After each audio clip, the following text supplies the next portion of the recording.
Long before the flood, before the rise of kings and empires, there was another world. A world where the boundaries between heaven and earth were not yet sealed. And from the heights of the celestial realm, they came. They were called the Watchers, beings of light, knowledge, and immense power, sent to guide humanity, but in their descent, they broke divine law. What followed was a union not meant to exist between the divine and the mortal. And from that union came the Nephilim, the giants of old. Their story is buried deep within the forbidden books of Eden, ancient texts erased from Holy Scripture, hidden for centuries. The Book of Enoch, the Book of Jubilees, and the cryptic verses of Genesis 6. These writings tell of a time when angels walked among men, when knowledge not meant for human hands was gifted, corrupted, and unleashed upon the earth. Who were these watchers really? Why were their secrets erased from history? And what knowledge did they bring that heaven tried to destroy? This is the story of rebellion, of forbidden creation and divine punishment. This is the truth the world was never meant to remember. Welcome to the forbidden books of Eden, the Watchers, and the Nephilim. Before the story of Eden was written, before Adam drew his first breath, there may have been another world, a forgotten civilization, erased from both memory and scripture. Some call it the pre-Adamic age, a time when the earth was already ancient and the heavens watched in silence, a time of radiant beings and kingdoms not made by human hands. In that age, the world was pure, uncorrupted, but it was also wild, filled with power and mystery humanity can no longer comprehend. The ground shimmered with life, and the skies blazed with light not of the sun. It was a realm between worlds, neither heaven nor earth, where the first watchers walked. They were not yet rebels. They were guardians, custodians of divine order. Their purpose was to watch, to record, and to guide what was yet to come. But something changed. A hunger stirred among them, a longing to experience what mortals would one day call life. Ancient writings hint that this world was not empty, that other beings, perhaps even an early race, walked the earth long before Adam, beings who lived in harmony with the divine until the light that guided them dimmed. The ancient Sumerians spoke of the Anunnaki, gods who descended from the sky to shape man from clay. The Babylonians told of the Apkallu, wise beings who brought forbidden arts to early humans. And in every myth, a pattern emerges. Celestial beings descending to earth and crossing a line they were never meant to cross. Could these ancient stories be fragments of the same truth? The truth that predated Eden, the tale of those who came before. If Eden was the beginning of our story, then the world before it was the prologue, a stage set for rebellion, for forbidden love, and for the downfall of heaven's own. And as the veil between the worlds thinned, the first watchers began to look upon earth with desire, curiosity, and envy. They gazed upon creation and saw beauty. They watched the daughters of earth radiant under the sun and felt what no angel should feel, longing. It was in that moment the seeds of rebellion were sown. A choice was made that would alter the course of both heaven and earth. A choice that would awaken the ancient curse hidden in the forbidden books of Eden. This was the world before Eden, and from its shadows, the Watchers prepared to fall. High above the world, in the radiant realms beyond the stars, a great assembly gathered.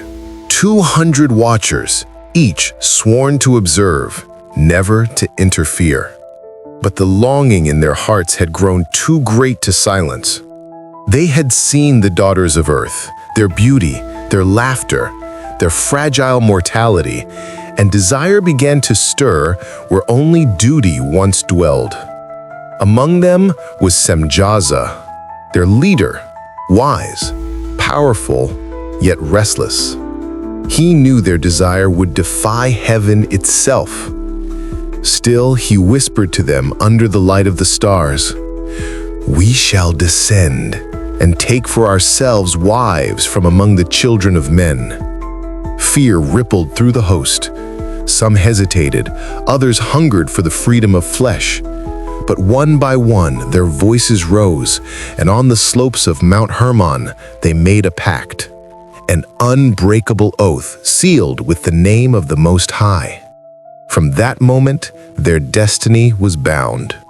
There would be no return to heaven. And so they fell. The skies split with fire as their light cut through the clouds. The earth trembled beneath their arrival. What the ancients saw, they remembered as gods descending from the heavens, a vision so bright it burned into human legend. They took wives from among humankind, and the women bore them children. But these were no ordinary children. They were Nephilim, the giants, the mighty ones of old, beings of strength and fury. The world had never known such power. Mountains shook beneath their feet. Rivers ran red as they warred and devoured all that lived. The Watchers, once guardians of light, became lords of chaos. And humanity, who once looked upon them with awe, began to fear them. Yet the Watchers taught humanity much. They showed them how to read the stars, to craft weapons, to shape metal, and to call upon the hidden powers of the earth. Knowledge once kept in heaven now belonged to man. But with knowledge came corruption. Mankind grew proud, violent, and unrestrained. What was once paradise began to darken, and the cries of the earth reached even into the heart of heaven. The angels above watched in silence until silence could no longer hold. For what the Watchers had done could not be undone. The rebellion had broken the veil between heaven and earth, and the world was spiraling into ruin. Thus began the first age of forbidden knowledge, and the slow, inevitable judgment of the divine. From the union of angels and mortal women, new life was born.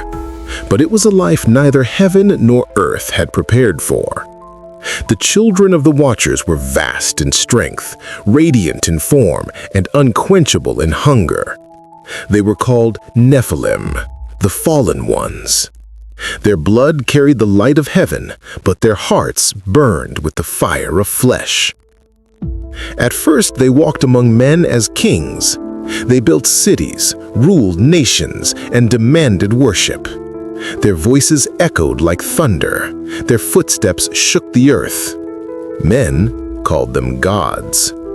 But the Nephilim were not gods. They were predators. Their hunger was unlike anything the world had ever seen. They devoured the labors of men, the beasts of the field, and even the flesh of humankind. Where they walked, the land withered.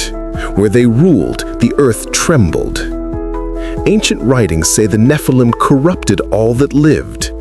They mingled their seed with beasts and birds, creating monstrous hybrids, creatures neither human nor animal, forgotten by time. It was an age of chaos, where the line between mortal and divine vanished into shadow. The Book of Giants tells of their cruelty. how they turned on one another in endless bloodshed, driven mad by the very power that made them. They warred across the earth, shaking the heavens themselves. The cries of humanity rose like smoke to the throne of the Most High, and the Watchers, their fathers, looked upon what they had created with dread. Their children had become destroyers of the world. But the Nephilim did not see sin. They saw only glory. They boasted that no flood, no fire, no god could erase them. They believed themselves immortal, heirs of both heaven and earth. And in a way, they were right. For even as their flesh would perish, their spirits would linger, bound to the earth as wandering shadows, hungry for bodies to possess. The ancients would one day call them evil spirits, unclean ones, demons. This was the price of forbidden creation. The Watchers sought love and birthed destruction. The earth, once a garden, had become a grave. And as the corruption spread, the divine order of heaven began to stir. The Most High sent forth his messengers, Michael, Raphael, Gabriel, and Uriel, to look upon the ruin below. Their judgment was swift, and it would shake the world to its core. The age of the Nephilim was coming to an end. But first, the Watchers themselves would face the wrath of heaven.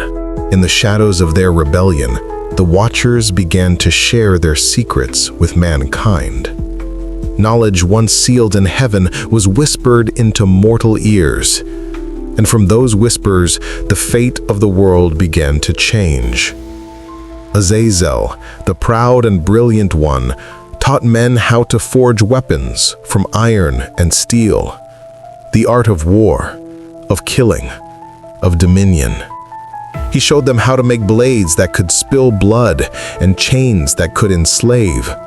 Semjaza, their leader, revealed the secrets of enchantments and the use of hidden words, sorcery that bent the will of men and opened gates to unseen realms.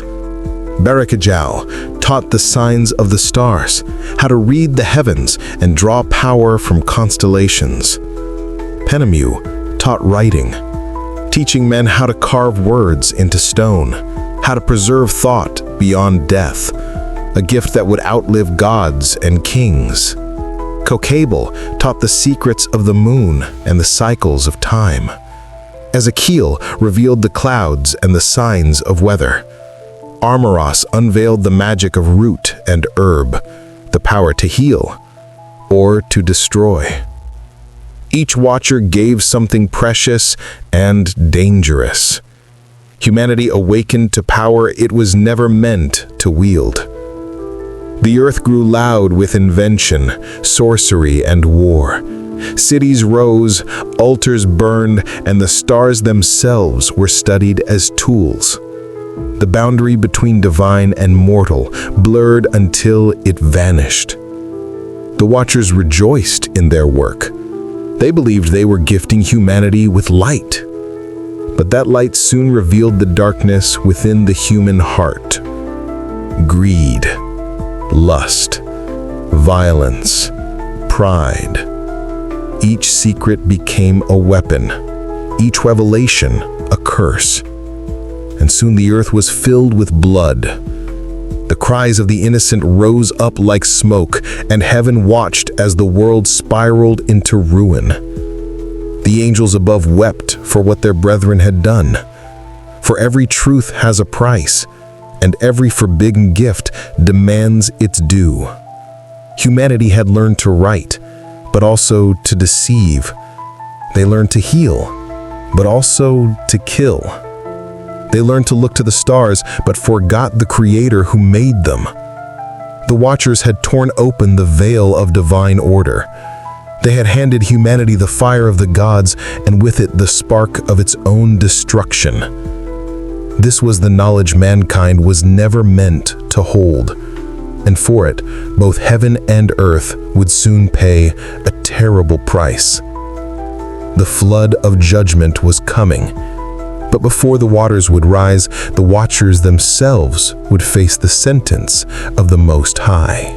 The cries of earth reached the throne of heaven. Every hill, every valley, every river groaned beneath the weight of corruption. The Nephilim roamed like devouring beasts, and the watchers stood as kings over a dying world. Then the Most High spoke, and his words became thunder across eternity. He called forth his servants, Michael, Raphael, Uriel, and Gabriel, mighty archangels of light, keepers of balance, judges of both heaven and earth. To Michael, he said, "Bind the sons of the watchers for the destruction they have caused, for they have defiled creation with their lust and their pride." To Raphael, he commanded, "Take Azazel, cast him into the desert, and cover his face with jagged stones, that he may never again behold the light of heaven." To Uriel, he declared, "Warn the Son of Man, Noah, for the end of all flesh has come before me. A flood shall cleanse the earth of the corruption of angels and men alike." And to Gabriel he said, "Go forth among the giants, the Nephilim, and set them against one another. Let their strength consume itself until none remain." The heavens trembled, the stars dimmed. The age of mercy was ending. The watchers looked to the sky and saw their doom descending. They pleaded for forgiveness, sending Enoch, the righteous scribe, as their messenger before the throne. But heaven was silent. The sentence was already written. Bound in chains of burning light, the watchers were cast into the deep places of the earth, a prison of darkness, sealed beneath mountains and oceans. Their once radiant forms became shadows, their voices silenced by the roar of the abyss. And then came the flood. Waters rose from the depths, and torrents fell from the sky. The Nephilim, those giants of legend, were swept away by the wrath of the Creator. Cities vanished, kingdoms drowned, the earth itself was unmade. Only Noah and those within the ark were spared, a single spark preserved to begin again. When the waters receded, the world was silent. The age of the watchers was over. But their story was not forgotten. Their chains remained, their spirits endured, trapped between realms, whispering through the ages to those who would listen. And though the flood cleansed the earth, it could not wash away the hunger for forbidden knowledge. For in the hearts of men, the echo of the watchers still lived. When the floodwaters receded and the earth began anew, silence covered the ruins of the old world. But beneath that silence, fragments of truth remained, carved in stone, whispered in myth, and hidden in forbidden texts. These were the books of Eden, sacred writings that spoke of angels, giants, and the fall of heaven's own. They were too dangerous to be forgotten and too powerful to be allowed. The most ancient of them was the Book of Enoch, a text once held sacred by early believers, but later banished from the canon of Scripture. It told the full story of the Watchers, their descent, their sin, their punishment, and their promise of vengeance. In its pages, Enoch walks among the angels, records their names, their crimes, their secrets. He becomes a messenger between worlds, a man who saw heaven's wrath and returned to warn mankind. But the Book of Enoch was silenced, removed from the Bible, declared heretical, and hidden from the world for nearly 2,000 years. Only in the mountains of Ethiopia did it survive, preserved by a people who refused to let its memory die. There, the words of Enoch were kept in the ancient tongue, waiting for an age when the world would once again seek forbidden truth. Alongside it lay the Book of Jubilees, another lost scripture that expanded the tale of the Watchers, describing their bloodlines, their teachings, and the rise of the Nephilim. And still deeper within the sands of time, buried beneath desert caves, fragments of the Book of Giants were found among the Dead Sea Scrolls, the voices of the Nephilim themselves, their dreams, their fears, their cries of regret before the flood consumed them. Each of these texts tells a story that mirrors Genesis 6, yet goes beyond what the modern Bible reveals. Each one dares to ask the question that frightened the ancient world. What knowledge did heaven forbid, and why were these truths erased? Scholars called them myths, the church called them dangerous, but perhaps they were simply too real. The forbidden books of Eden did not vanish. They were buried, hidden beneath centuries of doctrine and fear. And now, in our time, their words rise again, calling out to those who would dare to read what heaven once forbade. The story of the Watchers was never meant to end in the ancient world. Their shadow stretches into our present, in symbols, monuments, and mysteries we still can't explain. Archaeologists have found traces of knowledge that should not exist. Cities built with impossible precision, stones weighing hundreds of tons lifted without machines, and sky maps carved in temples thousands of years before telescopes were born. How did ancient civilizations know the stars so well? How did they align pyramids, temples, and cities to constellations with perfect mathematical accuracy? The forbidden books may hold the answer. They speak of watchers, angels who descended from the heavens, teaching mankind the secrets of heaven and earth, astronomy, metallurgy, weapon-making, and the power of symbols and enchantments, knowledge that elevated mankind but also led to destruction. Some call it myth, others evidence of divine technology or even extraterrestrial contact. From Sumerian gods descending in fiery chariots, to the Anunnaki shaping humanity and their image, to stories of sons of God taking mortal women, the pattern repeats across every ancient civilization. Were these simply shared myths, or memories of the same event retold under different skies? Modern theorists suggest that what ancient people called angels may have been visitors from beyond our world, beings who walked among humans, interbred with them, and left behind a hybrid race, the Nephilim. And perhaps they never truly left. Across the earth, megalithic sites hum with unexplained energy.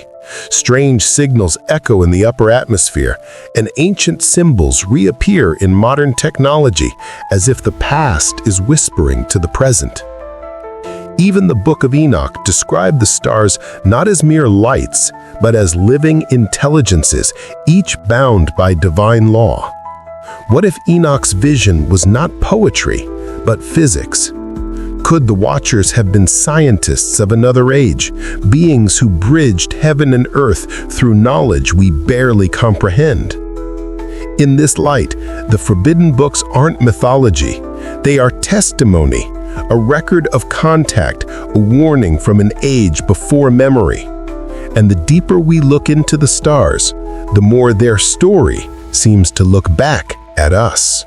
From the dawn of time, mankind has reached upward, chasing the fire of the divine, longing to reclaim the knowledge once forbidden. The Watchers fell because they sought to share the secrets of heaven, and we, their descendants, continue that same pursuit. Today we no longer build towers to reach the sky. We build machines that think. We edit the code of life itself. We seek immortality through silicon and science. Artificial intelligence, genetic engineering, transhumanism, they are the new names for an ancient hunger.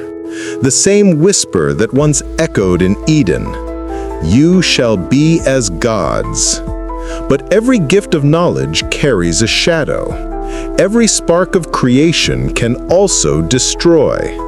And as humanity stands on the edge of a new age, we must ask ourselves, are we ascending toward divinity or repeating the sin of the watchers? The old texts warned of their return, of a time when the barriers between heaven and earth would thin, and the children of light and flesh would walk together once more. Perhaps they never truly left. Perhaps they simply watch, from the stars, from the shadows, from within the very systems we've created. Their story was written in stone, then buried in silence. Yet even silence cannot hold the truth forever. The forbidden books of Eden were never lost. They were hidden, waiting for those who dared to read what heaven tried to erase. As the stars reflect upon the waters of the earth, the ancient watchers may still be gazing back, waiting for the moment when history dares to repeat itself.